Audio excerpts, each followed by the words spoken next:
aí preguei ela toda e agora já estamos a caminho do fim, né? Novembro agora termina a pregação aqui na segunda carta aos Tessalonicenses, pregando capítulo a capítulo, versículo a versículo e vendo toda a carta, né? Acabando aqui eu vou dar um descanso para vocês, né? Vou dar um descanso também em dezembro, né? Mas já estou pensando aqui no ano que vem, o que a gente faz para o ano que vem, né? Ver se eu solto lá uma votação, com cartas da Bíblia, as cartas de Pedro, que são 2 também, para o ano que vem, né? As 3 de João, quem sabe, né? Os salmos, não os salmos inteiros, né? Porque aí é o resto, aí vai até Jesus voltar. Mas alguns salmos, provavelmente eu devo lançar lá uma enquete lá e quem está no grupo, né? Vai poder votar. Se você não está no grupo do WhatsApp, aqui na central a gente tem um pequeno diferença, né, na forma como lidamos com o grupo. Normalmente entra no grupo aqueles que já se tornaram membros oficialmente, que é uma das formas da gente ter um controle de membresia. Então, se em algum momento, né, você despertar esse desejo de fazer parte oficialmente, né, da nossa congregação, é só nos procurar que a gente conversa direitinho a esse respeito. Dito isso, 2 Tessalonicenses capítulo 2, verso 15 e 16, diz assim a palavra do Senhor: assim, pois, irmãos, fiquem firmes e guardem as tradições que lhes foram ensinadas, seja por palavra, seja por carta nossa, que o próprio Jesus Cristo, nosso Senhor, e Deus, o nosso Pai, que nos amou e nos deu eterna consolação e boa esperança, pela graça, console o coração de vocês e os fortaleça em toda boa obra e boa palavra. Oremos mais uma vez. Senhor Deus, eis a Tua palavra, continue falando aos nossos corações, especialmente agora através dessa passagem, Pai. Possamos compreender um pouco melhor nessa manhã a beleza da Tua palavra, e que seja tudo para a Tua glória, para a nossa edificação e para a nossa transformação no nome de Jesus. Meus irmãos, a gente vem acompanhando essa carta. Semana passada eu preguei o verso 13 e 14 e agora a gente dá continuidade ao verso 15. Por isso que talvez seja um pouco estranho, mas é porque a gente vem seguindo verso a verso. O verso 15 começa com assim, né? Isso já nos mostra que o que ele vai dizer agora no verso 15 e 16 está conectado com o verso 13. Confesso, irmãos, que tem pastores, tem pregadores que conseguem pregar o capítulo inteiro, ou do verso 13 ao verso 17. Eu confesso que eu me esforço, eu tento, mas na hora que eu sento para preparar eu não consigo. Tenho tentado diminuir o tempo das pregações para uns 40 minutos, né? Tem gente que acha que fica mais confortável, mas eu tento, irmãos. Tem um ano que eu estou tentando e ainda não consegui não, mas vou melhorar, amém? Eu vou me tornar um pregador melhor, vou conseguir ser mais simples e objetivo para que a gente consiga, né, ver versus uma quantidade maior. Vou melhorando, para o ano que vem eu prometo que eu vou melhorar. Mas o verso 15 começa com assim, no sentido assim, de sendo assim, né? Porque nós vimos os versos 13 e 14, em que Paulo dá graças a Deus pela vida dos irmãos, fala que os irmãos são amados pelo Senhor, nós vimos isso semana passada, fala que os cristãos tessalonicenses foram escolhidos pelo Senhor desde o princípio, desde a fundação do mundo, que é a doutrina que nós chamamos de doutrina da eleição. E vimos como que a forma como Deus chama esses escolhidos, que Ele escolheu desde a fundação do mundo, é através da pregação do Evangelho. E aí o verso 15, ele então diz: sendo assim, ou assim, pois, irmãos, fiquem firmes. Primeira coisa que eu quero destacar é isso. Paulo estava nos versos anteriores relembrando o Evangelho, o fato de que Deus escolheu um grupo de pessoas desde a fundação do mundo. Não é antes de você se converter, Deus já tinha te escolhido. Não é antes de você estar no ventre da sua mãe, Deus já tinha te escolhido. Tudo isso é verdade. Mas a doutrina da eleição diz que muito antes de tudo isso, muito antes até da fundação do mundo, para pensar que antes de Gênesis capítulo 1, verso 1, antes da história oficialmente começar, Deus nele, como Paulo diz em Efésios capítulo 1, nele, na sua, vamos dizer assim, na sua cabeça, nos seus pensamentos, Deus já tinha escrito toda a história, e ele já tinha escolhido aqueles que ele salvaria ali, anos depois, lá para quase o final da história. Então, todos aqueles que creem no Evangelho, que creem em Jesus Cristo, que se convertem, eles são escolhidos por Deus desde a fundação do mundo. Agora, como que um grupo de pessoas toma consciência disso? É através da pregação do Evangelho. Por isso que nós temos que pregar o Evangelho aos 4 cantos dessa cidade e do mundo, porque através da pregação do Evangelho, à medida em que alguém, seja cristão, seja pastor, porque a pregação do Evangelho não é feita apenas usando o microfone, à medida em que a gente vai pregando o Evangelho nos 4 cantos dessa cidade, Deus usa a nossa pregação para despertar, para chamar, para dar consciência para aqueles que ainda estão perdidos em seus pecados, como a gente cantou nessa última canção, que é uma das canções mais lindas de toda a história da igreja, que fala disso. Eu estava perdido, eu estava cego, eu não pensava nele, e então eu fui alcançado. Então eu vi beleza na cruz do Calvário. Quando nós pregamos o Evangelho, pessoas são despertadas. Aqueles escolhidos que já foram escolhidos, eles tomam consciência e creem no Evangelho e então são salvos. E aí, falando para cristãos tessalonicenses que já tinham passado por essa experiência, Paulo diz no verso 15: sendo assim o quê? Já que o Senhor nos escolheu desde o princípio de todas as coisas, já que a pregação do Evangelho nos despertou, e vocês, tessalonicenses, vocês são um grupo de cristãos, vocês foram despertados, vocês foram salvos por Deus, vocês fazem parte desse grupo que o Senhor escolheu. Sendo assim, fiquem firmes. A gente fala muito, na igreja evangélica sobre ficar firme. É uma expressão muito comum, Fica firme, irmão. Então, quando a gente encontra os irmãos, a gente fala: como é que você está? Estou firme e tal.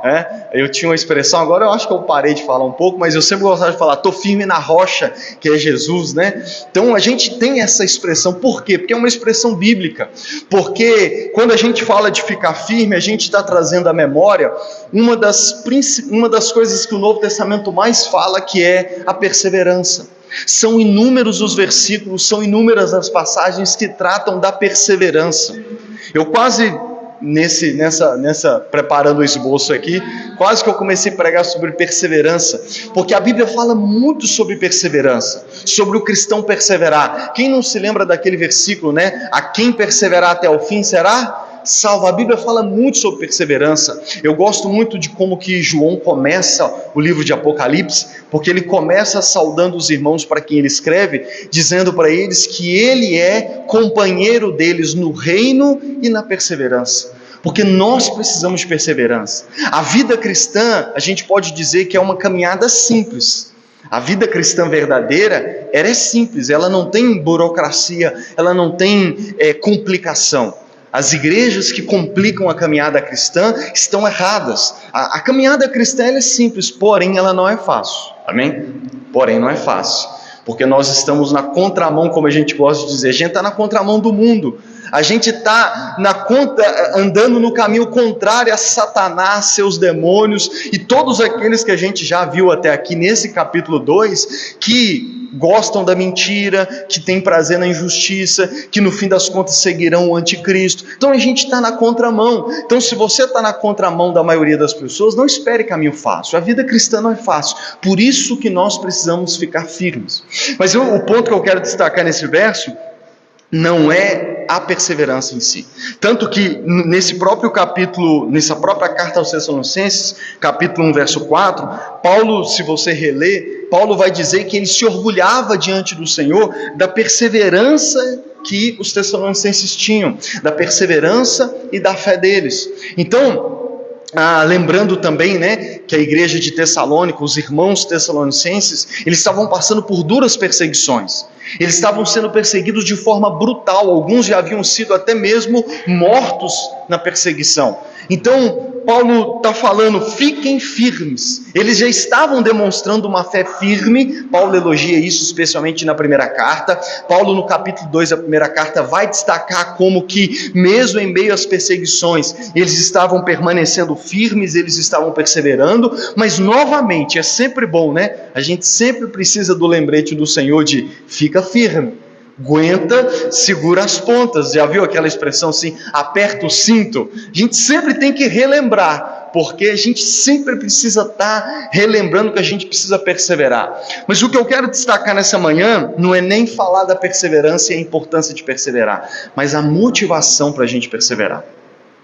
Porque o verso 15 ele começa, assim pois, fiquem firmes. Paulo está dizendo que a principal motivação que nós temos para permanecer firme é o que ele havia dito anteriormente. E o que ele havia dito anteriormente? Ele havia, de forma muito simples, relembrado o Evangelho. Fomos escolhidos pelo Senhor, fomos escolhidos desde a fundação do mundo e fomos chamados pelo Evangelho, pela pregação do Evangelho. Então, irmãos, Paulo, ele está deixando implícito aqui que a maior motivação que nós temos para permanecer firme, o maior motivo que nós temos para permanecer firme é o Evangelho de Jesus. Não é porque a gente congrega numa boa igreja, não é porque está tudo bem, né? Está tudo bem, minha vida está tudo dando certo, não estou tendo perseguição, não estou tendo tribulação, pastor, nem cachorro late para mim na rua, né?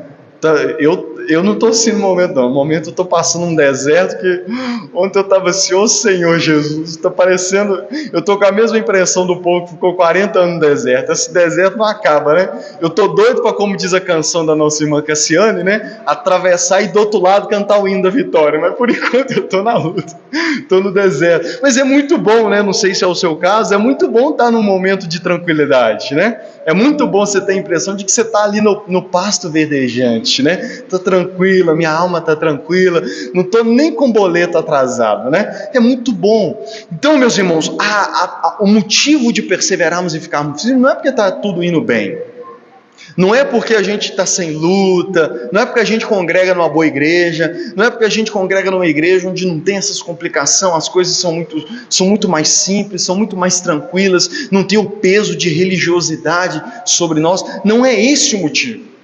Não é porque eu não estou sendo tentado por Satanás. Tem gente que pode poder dizer assim, né?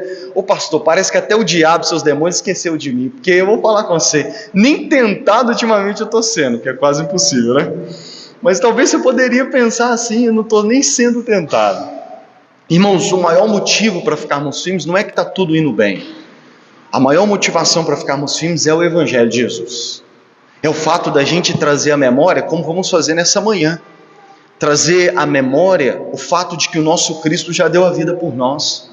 O fato de que a boa notícia do Evangelho é que o Senhor já nos escolheu desde o princípio de todas as coisas, de que a gente foi salvo pelo Evangelho, de que Cristo deu a vida por nós, de que não pesa mais sobre nós a condenação do inferno, não pesa sobre nós a culpa pelos nossos pecados. Nós já fomos libertos pelo Senhor, nós já tomamos consciência de que o Senhor nos escolheu e de que nós fazemos parte da igreja e de que, como ele diz nos versos anteriores, nós somos amados por Cristo, nós somos amados por Deus. Então, irmãos, essa boa notícia do Evangelho é a maior motivação que temos para poder permanecer firme, para poder ficar firme. Tem gente que só fica firme se o pastor ficar na cola dele, se os irmãos ficar na cola dele, mas se não tiver isso, ele baixa. Irmãos, deixa eu dizer, o que eu queria enfatizar nesse ponto é que o Evangelho, só ele é suficiente para ficarmos firmes, meus irmãos.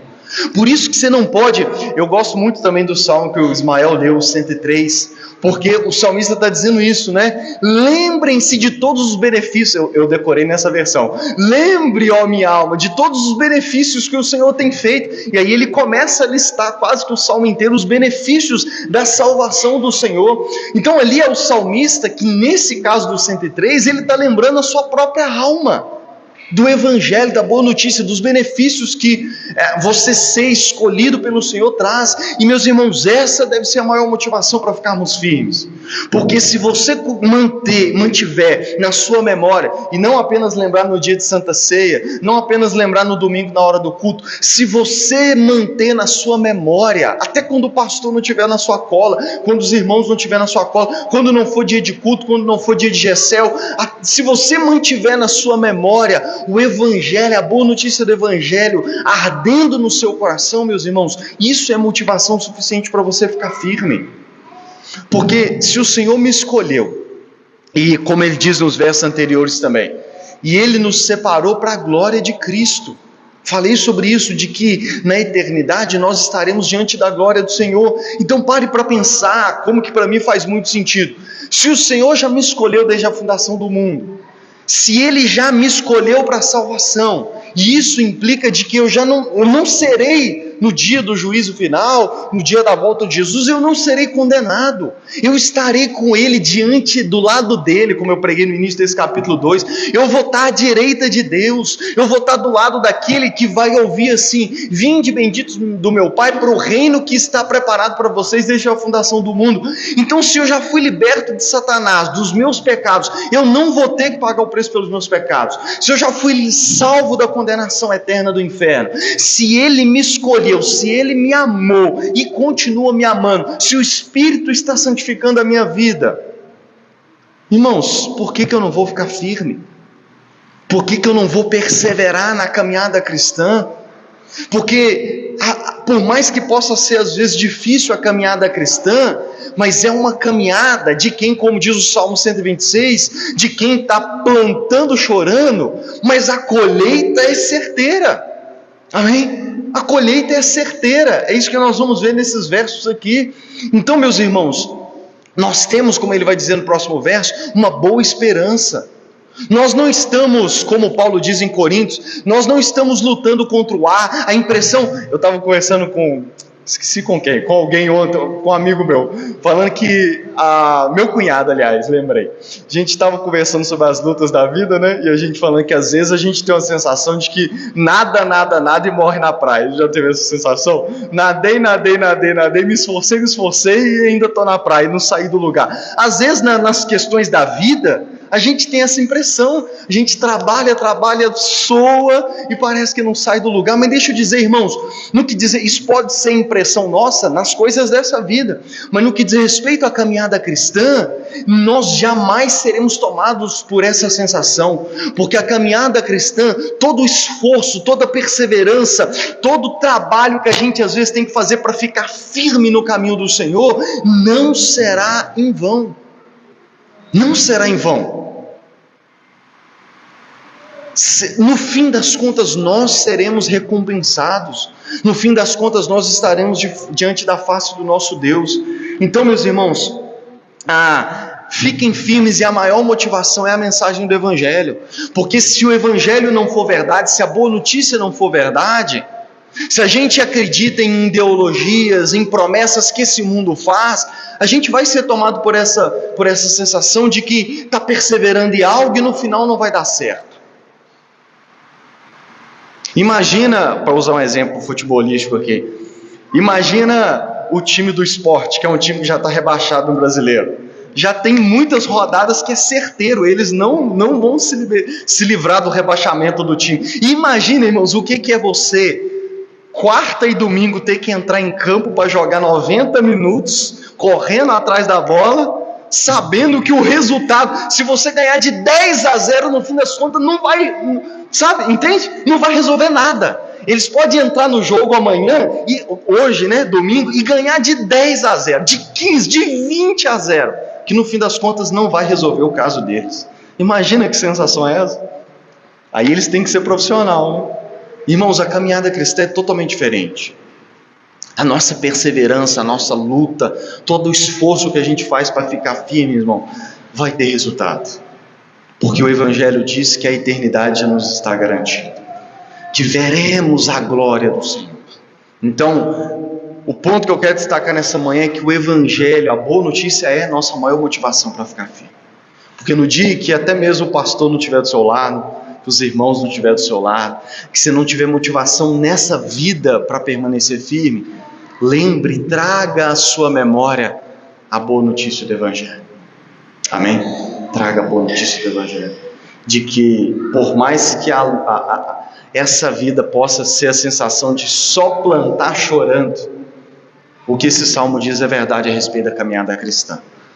No fim das contas, ainda que não seja em vida, no fim das contas, naquele dia, nós iremos colher sorrindo. Apocalipse já nos revela, né? Irmãos, eu penso que nos piores dias da sua vida, leia Apocalipse, os últimos capítulos, porque Apocalipse já nos diz que naquele dia, Deus o quê? Enxugará do nosso rosto todas as lágrimas. Ah, meus irmãos, se isso não é motivo para ficar firme, eu não... Porque para você pensar do outro lado. Imagina você entrar num campeonato que você sabe que no fim das contas, você vai ganhar. Seria ótimo, né? Imagina você entrar num jogo e talvez saber que por mais que no jogo de hoje, domingo, você perdeu de 10-0, você sai tranquilo, porque hoje eu perdi de 10-0, mas eu sei que o campeonato eu vou ganhar.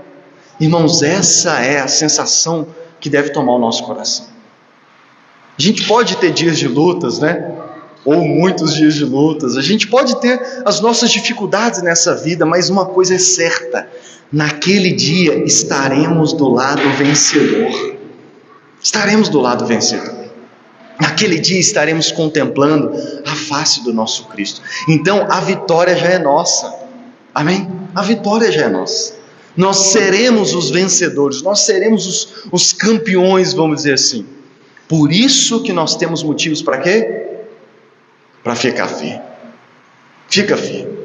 Porque no fim das contas nós veremos a face do nosso Deus. Ele diz assim: fiquem firmes e guardem e guardem as tradições. Então olha o que Paulo diz: assim pois, meus irmãos, fiquem firmes e guardem as tradições que lhe foram ensinadas, seja por palavra ou seja por carta nossa. Além de ficar firme, Paulo diz para eles: guardem as tradições. Hoje eu estou usando esboço no celular. Guardem as tradições. Irmãos, esse ponto aqui, ele é muito importante. Primeiro eu quero definir o que é tradição. O que é tradição aqui? Se você conhece os evangelhos, talvez você se lembre de que em João capítulo 14, Jesus vira para os seus discípulos e promete o Espírito Santo. Quem se lembra disso? Eu vou enviar o Consolador quando eu partir. E o ponto que eu quero destacar é que uma das coisas que Jesus fala da obra do Espírito Santo na vida dos cristãos, é que Jesus diz assim: Ele, o Espírito Santo, vos lembrará tudo que eu vos tenho ensinado. Então, pense que Jesus está em primeiro lugar falando com os apóstolos, com os discípulos que caminharam com Ele, e ouviram seus ensinamentos durante todos os pouco mais de 3 anos que Jesus passou ensinando eles.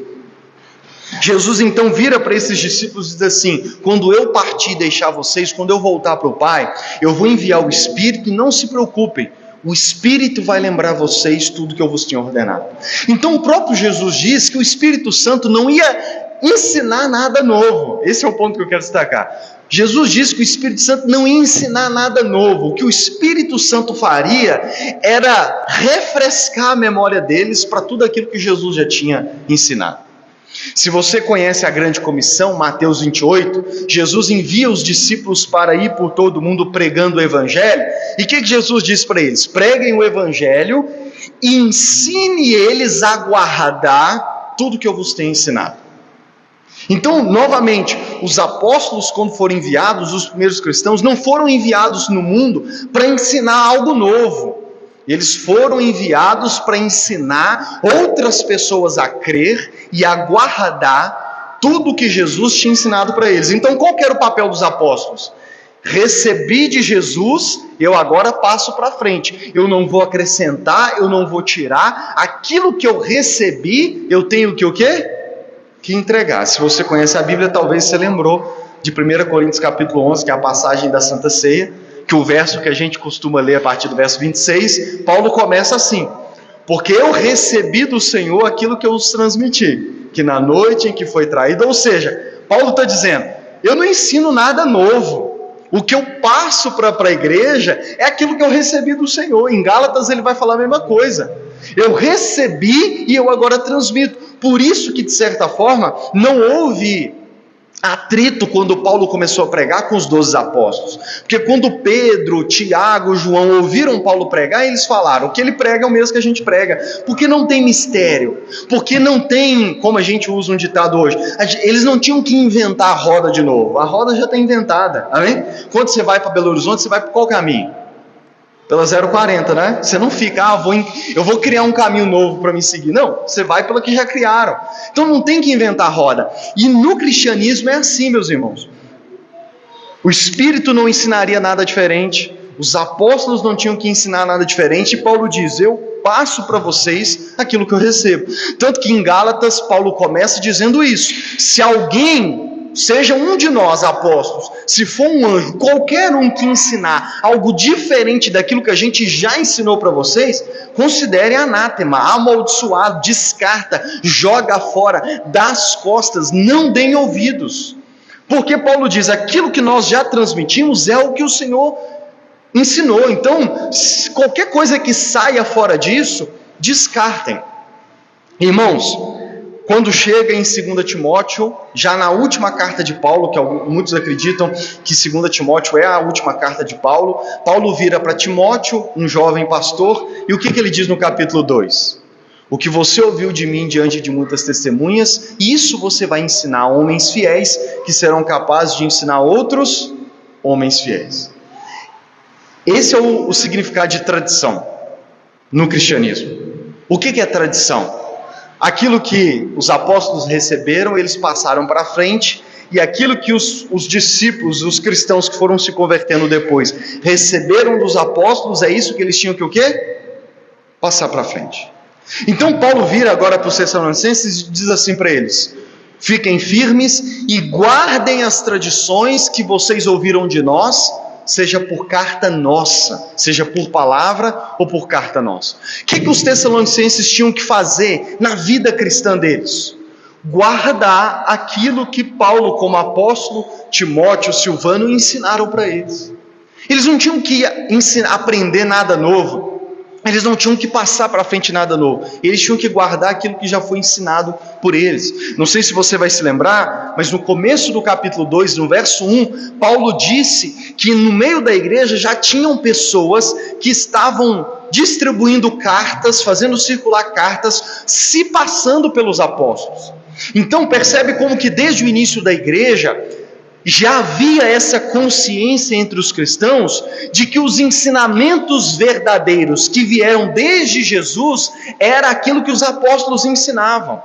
Então já havia essa consciência. Por isso que a gente vê no Novo Testamento Paulo dizendo assim: quando vocês acabarem de ler essa carta, envie para as outras igrejas. Ele disse no final da primeira carta aos Tessalonicenses, não sei se você vai se lembrar, quando ele escreve para Colossenses, ele diz: leiam as cartas dos Laodicenses e também envie a carta de vocês, porque já havia no início da igreja, desde muito cedo, essa consciência de que o ensinamento dos apóstolos era o ensinamento do próprio Jesus.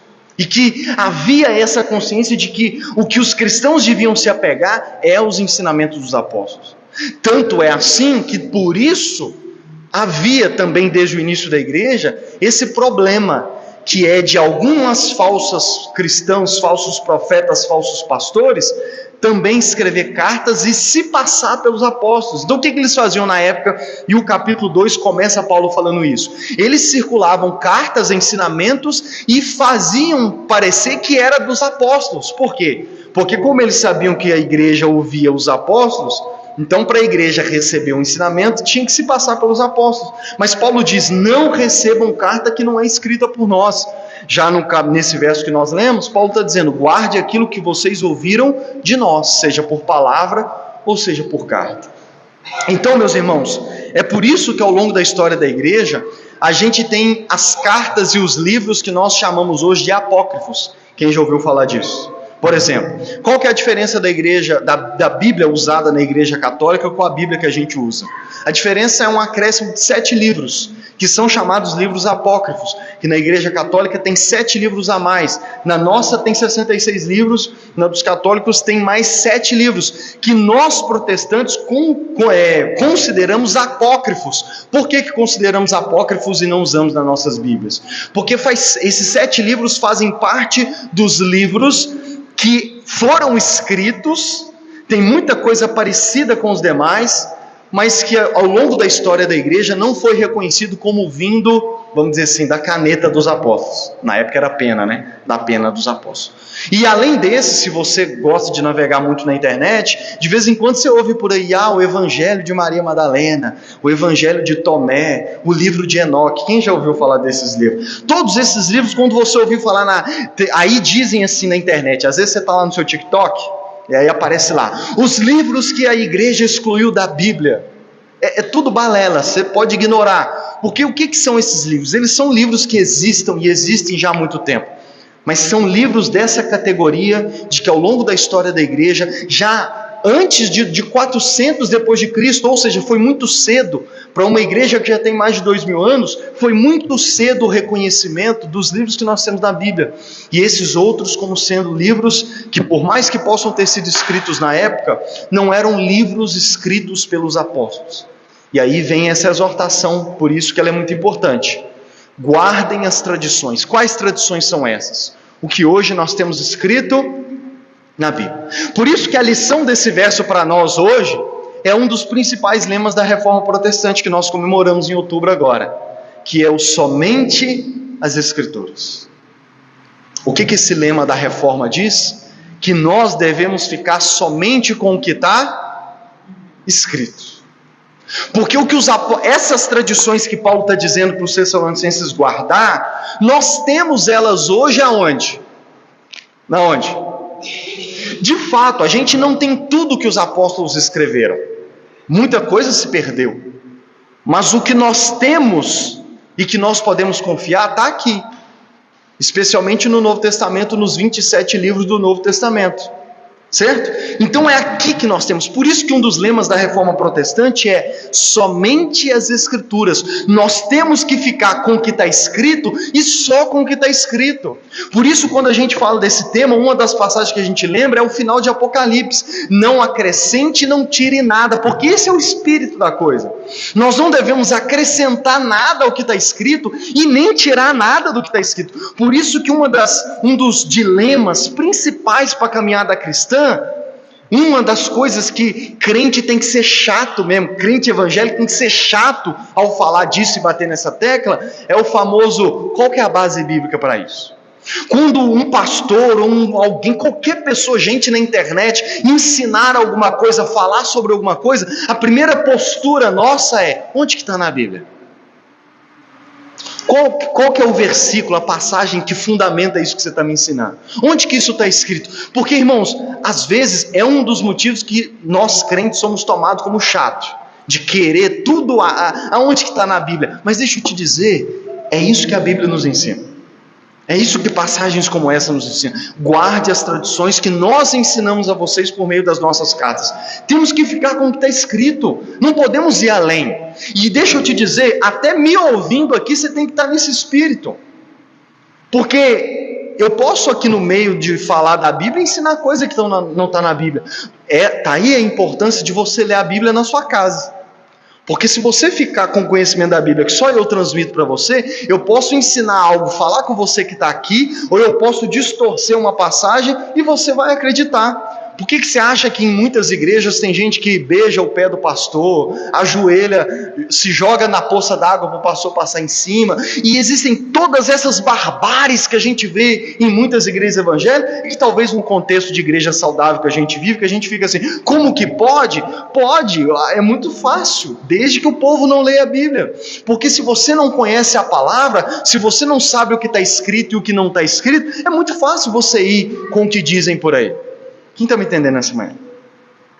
Então, Paulo está dizendo, guarde as traduções, guarde para nós hoje, guarde as Escrituras. Você precisa ler, um dos motivos que você tem para ler a Bíblia, é para você conhecer o que está e o que não está escrito.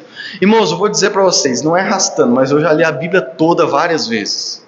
O Novo Testamento eu já perdi de conta quantas vezes eu já li em Hoje é 8, né? Hoje é 8? Ontem eu fiz 15 anos de caminhada cristã, 15 anos que eu me batizei.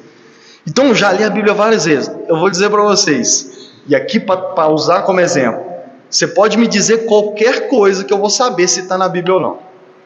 A ideia, assim, está entendendo? Se você falar tal coisa, o crente tem que fazer tal coisa, eu sei te dizer se está ou se não está. E isso é muito importante, gente, porque isso nos livra do erro, isso nos livra do engano. E essa é a importância da gente ler a Bíblia, da gente conhecer. Porque não é porque é pastor que está ensinando coisa certa não, meus irmãos. Amém? E vou te dizer, especialmente em era de rede social, o tanto de besteira que a gente vê em rede social, um tanto de besteira que a gente vê e que parece que às vezes as pessoas usam, leem, mas lê o versículo, também não significa que porque lê uma passagem, está na Bíblia não. Tenho tempo, deixa eu mostrar para vocês isso. Se você é bom de Bíblia, abre aí em 2 Pedro. 2 Pedro capítulo 3. 2 Pedro capítulo 3, verso 15 e 16. Olha o que Pedro diz na sua carta.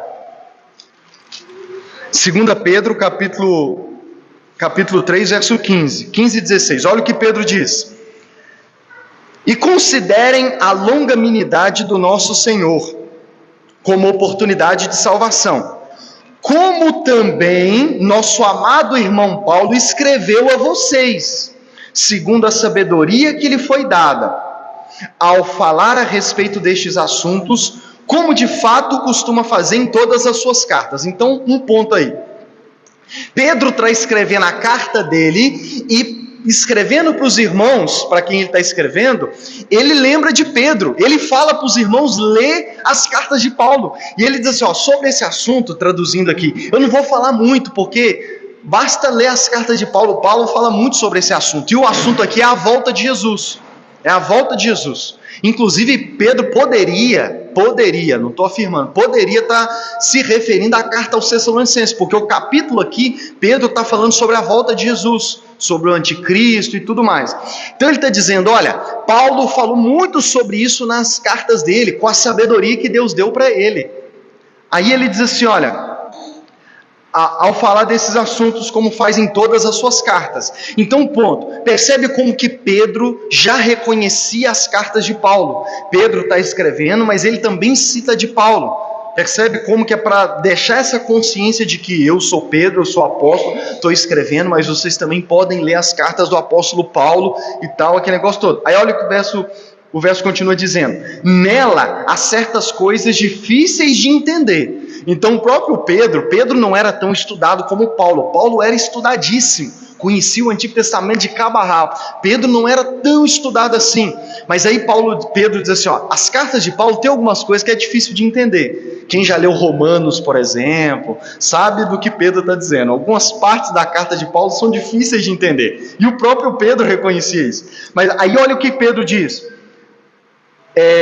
algumas certas coisas são difíceis de entender, que aqueles que não têm instrução e são instáveis deturparão, como também deturparão as demais escrituras para a própria perdição. Então olha o que Pedro está dizendo, tem trechos da carta de Paulo que é difícil de entender, e aí olha o que ele alerta, que por causa disso algumas pessoas estão deturpando o que ele escreve, como fazem com as demais escrituras. Essas demais escrituras é o Antigo Testamento. Então, alguns pontos. Percebe como que Pedro deixa a pista, assim como Paulo tinha feito nos Tessalonicenses, de que havia já desde o início da igreja, meus irmãos, esse problema na igreja de, primeiro, escrever cartas e dizer que era dos apóstolos, só para a igreja receber o ensino, e não só isso, como pegar até o que os apóstolos escreviam e distorcer, deturpar. Irmãos, é o problema que nós temos hoje. Muita gente ensinando coisa que não está na Bíblia, muita gente pegando o que está na Bíblia e distorcendo. Por isso que eu volto e digo para vocês, não é porque lê uma passagem que significa que está sendo fiel ao que está sendo pregado. Porque eu posso ler uma passagem e distorcer ela completamente. Amém? Eu posso levar ela para outros cantos. Eu posso pegar uma passagem e fazer com que ela faça com que você... Vou dar um exemplo bem grotesco. Com que você beije meu pé, com que você tem que passar a mão no meu pé. Eu já vi ser pregado em igreja, em loco, pessoalmente, de que se o pastor desce do altar, você tem que levantar em reverência. Tudo isso são ensinamentos que tem nas igrejas por aí e que são deturpações da palavra. E não é um problema novo, é isso que eu quero chamar a atenção de vocês essa manhã. É um problema que existe desde o início da igreja. Quem me entende nessa manhã? Esse é o problema. Agora, outro ponto importante. Pedro compara as cartas de Paulo com as demais escrituras. Novamente, para mostrar para vocês que havia na igreja desde o início essa consciência de que, assim como tinha as escrituras do Antigo Testamento, os escritos dos apóstolos, que ensinavam o que recebiam de Jesus, lembre-se disso, eram os ensinamentos oficiais. Por isso que nós temos hoje o Novo Testamento. Amém? Que foi ao longo da história da igreja, em menos de 400 anos, as cartas reconhecidas como vindo dos ensinamentos dos apóstolos e que nós temos até hoje. Amém? Até hoje. Então, é nisso que nós temos que ficar. Voltando agora para os Tessalonicenses. Então Paulo diz: se apeguem às tradições que de nós vocês receberam. Irmãos, não tem como você ter uma caminhada cristã saudável sem se agarrar ao que está escrito, sem guardar o que está escrito. Eu vou te dizer que é possível ser crente sem conhecer a Bíblia, porque a sua salvação também não depende de você conhecer a Bíblia. Mas você vai ser um crente deficiente, para usar um exemplo aqui. Deficiente. Isso pode afetar na sua forma de ficar firme. Porque, por exemplo, se você não conhece o fim da história, de que no fim das contas Deus enxugará do nosso rosto todas as lágrimas, talvez você ache que Deus te abandonou em alguns momentos. Amém? Então, conhecer a palavra vai ter, assim, é uma das coisas que mais influencia na qualidade da sua caminhada cristã. Por isso que a lição desse verso é: se apeguem, guardem as tradições, guarde o que está escrito, e para nós hoje, o que nós temos aqui nas Sagradas Escrituras. E aí ele continua dizendo, aí agora ele vai orar pelos Tessalonicenses mais uma vez. Ele ora assim: que o próprio Jesus Cristo, nosso Senhor, e Deus, o nosso Pai, que nos amou. Primeiro ele começa, que o próprio Senhor Jesus e Deus, o Pai. Percebe como que nessa carta deixa claro como que Paulo sempre está orando pelos Tessalonicenses, e ele sempre está lembrando, ele mesmo e os Tessalonicenses, que toda obra na vida cristã é uma obra do próprio Deus. Irmãos, toda obra na vida cristã é uma obra do próprio Deus. Está aí outra coisa que a gente precisa lembrar, de que a nossa caminhada cristã, ela também não é baseada só no nosso próprio esforço.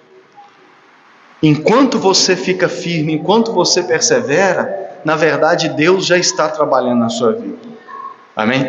Por isso que a gente crê que todas as coisas cooperam para o bem daqueles que amam a Deus e são chamados de acordo com o seu propósito. Por isso que a gente crê que Deus usa até mesmo as suas lutas, suas dificuldades, para trabalhar em você. Porque toda obra na vida cristã é uma obra do próprio Deus. Amém? Tudo é obra de Deus. E ele diz assim, que nos amou. Semana passada eu falei bastante desse amor. O próprio Deus e o nosso Senhor nos amou. Nós somos os amados de Deus Pai. Então, não vou dedicar muito a isso. Mas aí ele acrescenta assim, que nos amou e nos deu eterna consolação. Olha que detalhe importante, eterna consolação. Para uma igreja que estava sendo duramente perseguida, para uma igreja que até o momento dessa carta as lutas e as perseguições ainda não haviam acabado. Como é uma boa notícia Paulo dizer para eles que eles vão ter uma eterna consolação. Porque às vezes, irmãos, em meio às lutas, tudo que a gente quer é ser consolado, né? Tudo que a gente quer é ser consolado. É como quando a gente é mais novo, tudo que a gente quer é o colinho da mamãe, né? Tudo que a gente quer é deitar no colo dos nossos pais e receber um cafuné ali e ser consolado. Paulo está dizendo para a igreja que nós teremos eterna consolação. Por que devemos ficar firmes também? Porque teremos eterna consolação. É aquilo que eu já antecipei aqui. Por que nós devemos ficar firmes? E por mais que a nossa sensação durante a nossa jornada nessa vida, na vida na terra, seja essa sensação de que a gente está passando 40 anos no deserto, a boa notícia é que no fim nós teremos uma consolação. E detalhe, uma eterna consolação. Já citei aqui também como que Apocalipse, tanto o capítulo 7 quanto o capítulo 21, diz, tanto o 7 quanto o 21 dizem que naquele dia o próprio Deus enxugará do nosso rosto todas as lágrimas. Portanto, irmãos, Deus vê até as nossas lágrimas. Apocalipse também, no início de Apocalipse, não vou lembrar a passagem agora, diz que Deus tem um vaso em que Ele recolhe as lágrimas dos santos. Deus, Ele vê todas as lágrimas que a gente derrama nessa vida. E Ele não está ignorando. Primeiro que Apocalipse diz que Ele está recolhendo ela num vaso. E segundo, a boa notícia é que nós teremos consolação naquele dia. Porque naquele dia o próprio Deus... Irmãos, às vezes parece que é perfeccionismo, mas não é. Para pensar que o texto está dizendo que o próprio Deus não vai mandar um anjo, irmãos, secar sua lágrima com as asas dele. A Bíblia diz que o próprio Deus enxugará do nosso rosto todas as lágrimas. E a partir daquele dia não haverá dor, não haverá choro. Já parou para pensar que vai chegar um tempo em que nunca mais você vai chorar? Nunca mais você vai chorar, nunca mais você vai sentir dor. Lembra daquela canção, Se Meus Joelhos Não Doessem Mais? Vai chegar um tempo, irmãos, que nem nosso joelho vai doer mais. Não haverá dor. E essa é a eterna consolação que nós teremos no colo do nosso Deus. Por isso que nós temos motivos para ficar firme. Porque, como eu disse, nós não é aquela sensação de que eu vou nadar e morrer na praia. De que eu vou jogar e no fim eu vou perder. Não. A boa notícia que nós temos é que nós teremos eterna consolação. De que ninguém que sofreu pelo Senhor nessa vida ficará sem a recompensa. Quantas vezes Jesus falou sobre isso? Lembra quando Pedro falou, Senhor, nós abandonamos tudo pelo Senhor, o que será de nós? Aí Jesus fala algo maravilhoso. Primeiro ele disse que ainda em vida a gente seria recompensado, mas que especialmente naquele dia nós receberíamos a maior das recompensas, que é o que Paulo diz aqui agora, que é a recompensa da eterna consolação. E ele diz eterna consolação e boa esperança. Por que boa esperança? Porque novamente é uma esperança que não vai frustrar. Quantas pessoas depositam sua esperança em coisas que passam e passarão? Quantos não depositaram a esperança? Vou dar um exemplo aqui. Quantos não depositaram a esperança da sua vida num presidente da república? Seja ele azul ou vermelho, não vou nem citar nome porque funciona para os dois. Muitos depositaram por 8 anos a sua esperança num outro Messias. Outros depositaram agora no pai deles, né? No pai dos pobres, como é dito aí. E quantos já não foram frustrados com ambos? Com ambos. Eu vi gente que se arrependeu de ter depositado a esperança no Messias, mas também estou vendo nesses últimos 4 anos pessoas que se arrependeram de ter depositado a esperança. Para usar um exemplo cômico, eu vi pessoas que tatuaram L ou 13, não vou lembrar agora, e foi para a rede social chorar porque estava arrependida. Então para você pensar o nível que você chega para poder marcar seu corpo. E depositaram, por quê? Porque pessoas depositam sua esperança em coisas que são frustradas. Mas a esperança que nós temos em Cristo é uma boa esperança, por quê? Porque primeiro, depositar a esperança em Cristo é muito mais saudável do que em outras coisas, sim ou não? Em segundo lugar, porque é uma esperança que não vai ser frustrada. Irmãos, nós podemos ter certeza, as pessoas podem zombar o que for, mas nós sabemos, como diz Paulo, eu sei em quem tenho crido. Eu sei que essa esperança não será frustrada, porque o principal tema talvez dos Tessalonicenses que Paulo repete nas 2 cartas inteiras é: Cristo vai voltar. Podem ter certeza disso. E essa é a nossa esperança. Não será em vão a nossa esperança. Nós não vamos ficar esperando por algo que nunca vai vir. A nossa esperança vai se concretizar. Por isso que Paulo vai dizer em Corinto que por fim a esperança vai acabar. Por que a esperança vai acabar? A fé vai acabar, a esperança vai acabar e vai restar só o amor. Porque quando Cristo voltar nós não vamos precisar de fé, porque a gente vai ver Ele pessoalmente. Então não vamos precisar crer naquilo que não vemos. Isso é fé. Segundo, não vamos precisar de esperança, porque a espera vai acabar. Paulo fala disso em Romanos. Porque por enquanto é esperança, porque a gente está aguardando Ele voltar. Mas no dia que a trombeta soar e que a gente vê Ele chegar, a esperança vai acabar naquele momento, porque vai ter se cumprido. E não precisamos mais de esperança. A boa esperança é porque ela vai se concretizar. Aí ele diz assim, pela graça. Essa é outra coisa que Paulo sempre faz questão de lembrar. Que nada é por mérito nosso, é tudo pela graça. É tudo pela graça. É tudo por meio do favor imerecido que nós recebemos do Senhor. E aí ele diz, pela graça, console o coração de vocês e os fortaleça em toda boa obra e boa palavra. Nós teremos uma eterna consolação, mas o consolo do Senhor já começa aqui agora. O Espírito Santo é o Consolador. Então Paulo diz, eu oro para que o Senhor já console vocês e os fortaleça. Irmãos, Paulo diz em outra carta, quando eu estou fraco aí é que eu sou forte. Paulo ora pedindo ao Senhor que fortaleça os Tessalonicenses, porque até mesmo a nossa força para ficar firme não vem de nós mesmos, vem do Senhor. Paulo diz aos Coríntios, quando estou fraco, aí é que eu sou forte, porque o poder de Deus se aperfeiçoa na minha fraqueza. Já viu aquele dito popular, né? Quando eu achei que não tinha mais força, eu tirei força de onde não sabia que tinha. Quem já passou por essa sensação? É basicamente isso, mas no nosso caso, a nossa força a gente sabe de onde vem, que é do Senhor. Ah, meus irmãos, eu confesso que já teve momentos esse ano que eu achei que não ia aguentar mais. Mas estamos aqui, já chegamos em novembro, né? E estamos terminando mais um ano, porque o Senhor nos fortalece e nos dá força. Agora, como é que podemos ter certeza de tudo isso e termos como garantia tudo isso?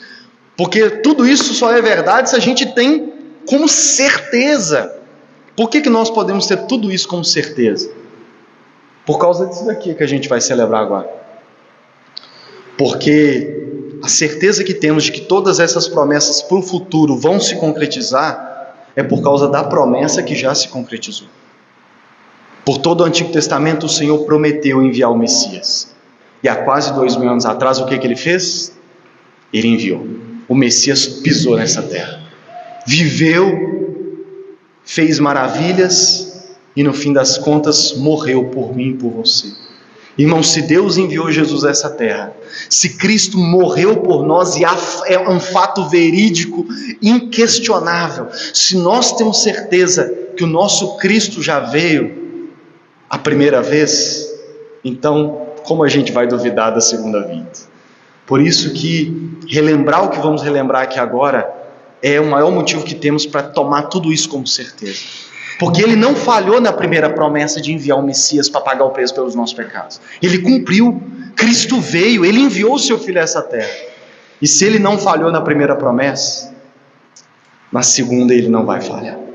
Amém? Ele não vai falhar. Se Ele não falhou na primeira, que foi enviar o Filho dEle para sofrer, para viver como um homem, sofrer e morrer na cruz do Calvário, sendo rejeitado pelas pessoas, a segunda vinda, que vai ser uma vinda não mais como cordeiro imaculado, mas como leão da tribo de Judá, como um soldado, com a imagem que João vê no Apocalipse, né? Lembra daquela canção? E os seus olhos, lembra dessa musiquinha? Quem lembra desse corinho? E ele vem. Essa é a imagem do Apocalipse para a segunda vinda. Se ele não falhou na primeira, se Cristo veio na primeira, que ele sabia que viria para morrer, irmãos, ele vai falhar na segunda, em que ele vai vir imponente para destruir de uma vez por todas Satanás, seus demônios, os inimigos dos cristãos, e poder cumprir de forma perfeita o motivo da primeira vinda, que é nos levar para a glória. Ah, meus irmãos, eu não duvido disso. E é nisso que eu deposito a minha fé e a minha esperança. Vamos orar? Fique de pé.